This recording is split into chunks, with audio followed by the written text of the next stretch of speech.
Salut!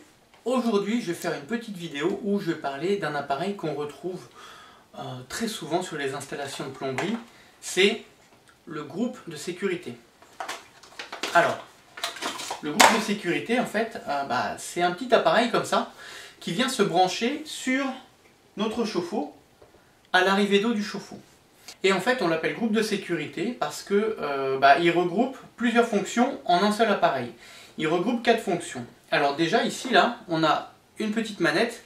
Donc là on a, comme ça là, on a une vanne quart de tour.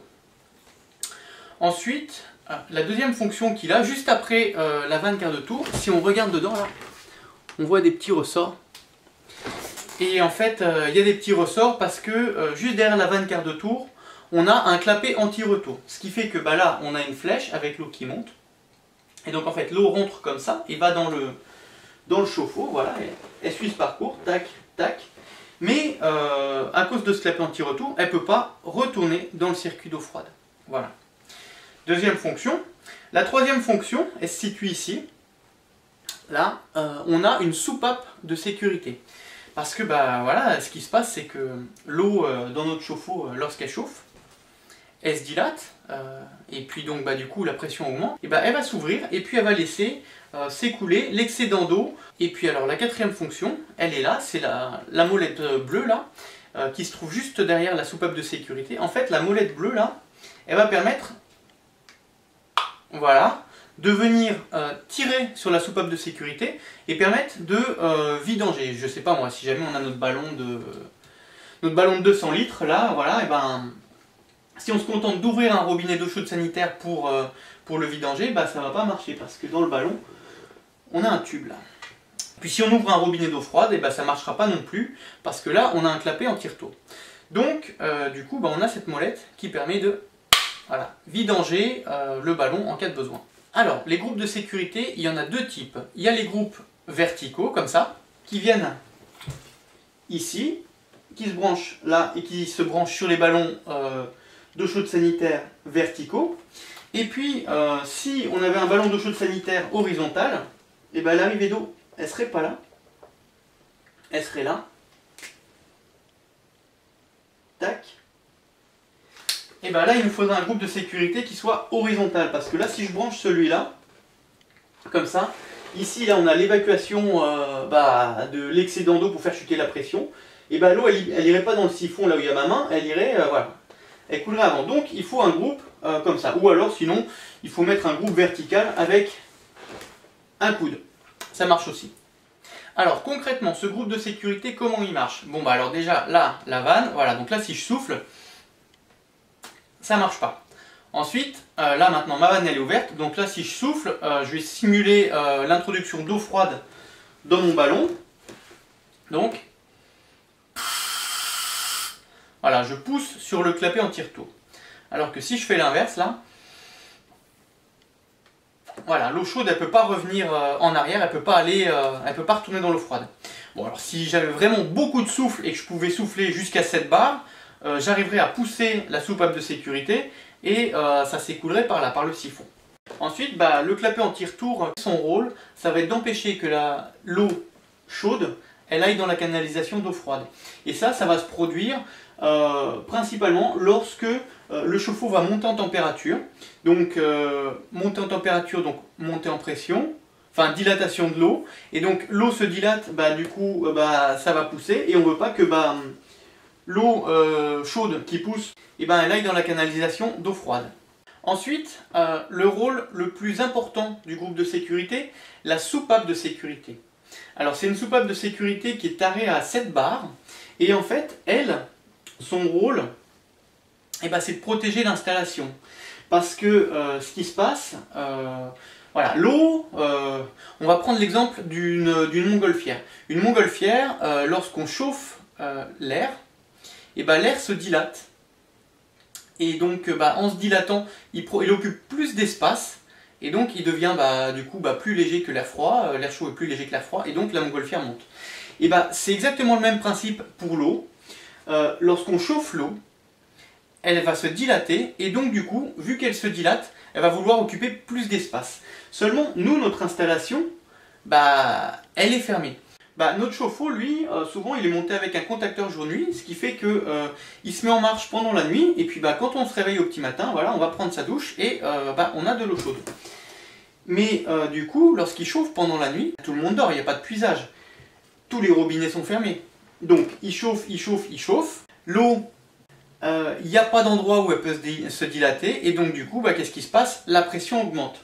Et donc du coup, bah, la soupape de sécurité, elle, pour prévenir ce risque, et lorsque bah, la pression va atteindre la valeur de 7 bars dans l'installation d'eau chaude sanitaire, elle va s'ouvrir et puis elle va laisser couler un petit filet d'eau pour éviter que ça continue de monter, et donc elle va faire chuter la pression. Et donc bah, voilà, concrètement, bah, si on a ce petit filet d'eau qui coule là au cul du chauffe-eau, c'est tout à fait normal, c'est pas une fuite, hein.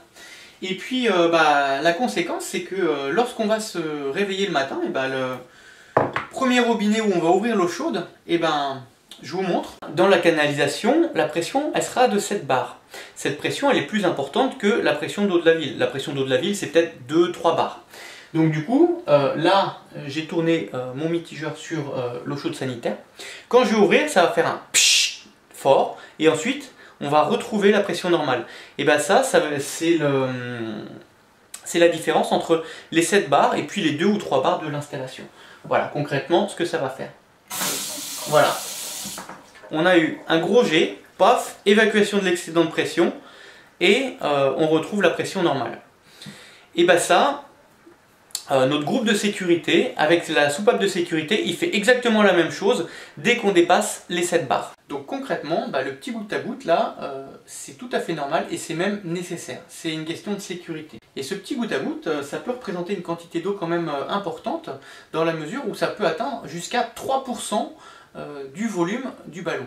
C'est-à-dire que sur un chauffe-eau, sur un chauffe-eau classique, on va dire une famille de 5 personnes, bah, on va avoir un chauffe-eau de 200 litres, et bah, 3% de 200 litres, ça fait 6 litres par nuit. Au bout d'un an, ça peut faire quand même beaucoup.